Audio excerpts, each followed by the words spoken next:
এই যে আমাদের পিছনে দেখা যাচ্ছে মাটি কাটতেছে কিছু মানুষজন, আমরা জানি না সঠিক এরা কারা। তবে আমাদের পিছনে একটি ব্রিজ আছে, যেটা অনেক আগে থেকে কুঞ্জবন টু মহাদেবপুরের একটা সংযোগ, একটা ব্রিজ, যে ব্রিজে মানুষজন যাতায়াত করে।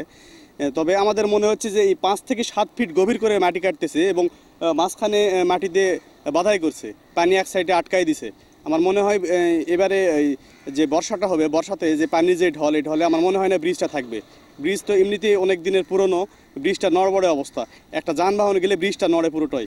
আমার মনে হয় এবারে বর্ষাতে ব্রিজটা পড়ে যাবে। তবে আমি প্রশাসনের দৃষ্টি আকর্ষণ করতেছি এবং মহাদেবপুরে যারা সুধী সমাজ আছে তাদের দৃষ্টি আকর্ষণ করতেছি, আমার মনে হয় এটার প্রতিকার করা উচিত। যেভাবে মাটি কাটতেছে এরকম কখনো আমরা দেখিনি, এবং আশেপাশে যারা নদীর আশেপাশে যারা বসবাস করে আমরা সবাই অনেক চিন্তিত এই বিষয়টা নিয়ে। এখানে প্রশাসন নিশ্চুপ, মহাদেবপুরের সুধী সমাজ যারা আছে প্রত্যেকে নিশ্চুপ। আমরা চিন্তিত যে এর কারণে যে প্রভাবটা পড়বে, এই মাটি কাটার কারণে যে প্রভাব পড়বে, এর কারণে আমরা বসবাস করতে পারবো কিনা এখানে ঠিকভাবে।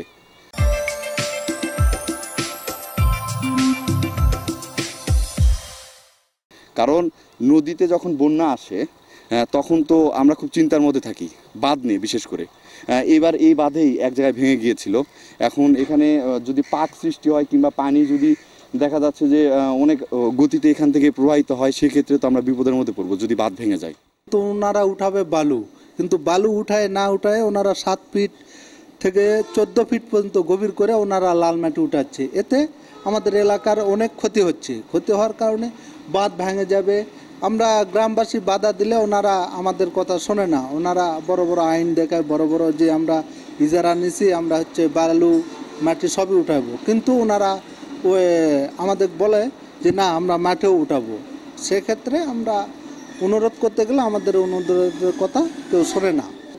হ্যাঁ, আমাদের উপরে যদি আমরা বেশি কিছু বলতে যাই, আমাদের বলে যে তোমরা নওগাঁ আসো, তোমরা মহাদেবপুর আসো, তোমাদের দেখে নেবো, হ্যান ত্যান, মামলা করব, লোকজন দিয়ে পেটাবো, এরকম হুমকি দিলে আমরা সেক্ষেত্রে আর ওখানে যাই ভয়ে আমরা যাই না। লোকজনও আর যায় না, লোকজন ওখান থেকে চলে আসে।